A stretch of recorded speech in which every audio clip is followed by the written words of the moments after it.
To start us off, I want to talk about the main issues about the juvenile justice system. One of the biggest problems is the harassment and illegal abuse within the facilities. Joe, go ahead and tell us why this issue is so important.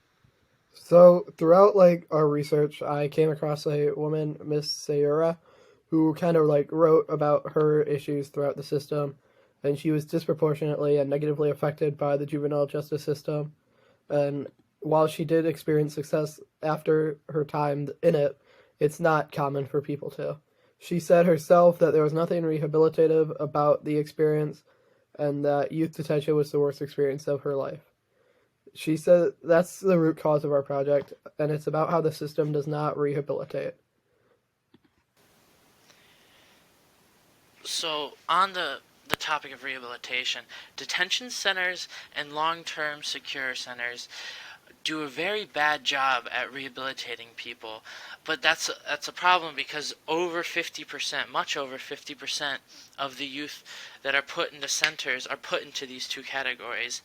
Centers like that are residential treatment centers and group homes, though they have their flaws, do a much better job at rehabilitating people and allow them to still maintain some societal connections as they become safer for humanity.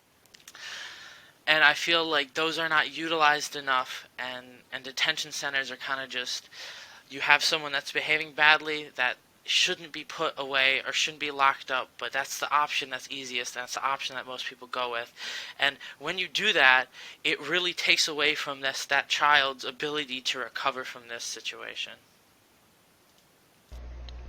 A child's childhood should be used to help them become educated, help them learn the difference between right and wrong, and putting children into these detention facilities, it really is mostly solitary confinement. It's something that we see in adult prisons, and our future generation's childhood should not be used in confinement because of a mistake that they made, because they aren't educated yet, they aren't mature yet. They shouldn't be put in these situations that adults are being put into that can really impact them in the future, whether it be traumatic experience or just a lack of education in general. Also, a lot of these youth are not even given the chance that youth should be given. They should be protected, but a lot of them are being tried as adults. So many youth are being tried as adults for crimes that should absolutely not be tried for. A child that's too young to understand right and wrong completely as an adult should makes one mistake, gets wrapped up with the wrong people, accidentally does something with a car that they shouldn't, or any one small mistake that can snowball. They get charged an adult and they get put away for a serious amount of time, and they just don't get the respect that they deserve as a child. So also on top of that, you have these kids who are making these mistakes, obviously. And I think the major issue isn't that they made these mistakes, but when they go through the juvenile justice system, the way it's currently set up, it doesn't better them or further them in life. It almost holds them back, and it causes them to repeat these violations that they've made and caused because they are never taught right and All right. wrong. So actually about 60 to 75% of kids in the juvenile justice system actually have one or more diagnosable disabilities, some of them being emotional and behavioral disorders, learning disabilities, developmental disabilities. What we actually need is awareness of disabilities for these kids so they can get the treatment that they need and deserve. Yeah, so building on that, I'd say that when you have all these kids in this system, you don't exactly get them reformed because it's not made to help them out. It's more or less made to get them off the street. But what should really be happening is these people should be going through rehabilitation, and these kids should be learning how to function in a society without committing crimes. And that rehabilitation does exist, although it is underfunded by the government. And there's no real reason why it should be underfunded by the government when crime rates for juveniles hasn't changed much. It shouldn't be on the decline for funding when the rate of crime has not changed.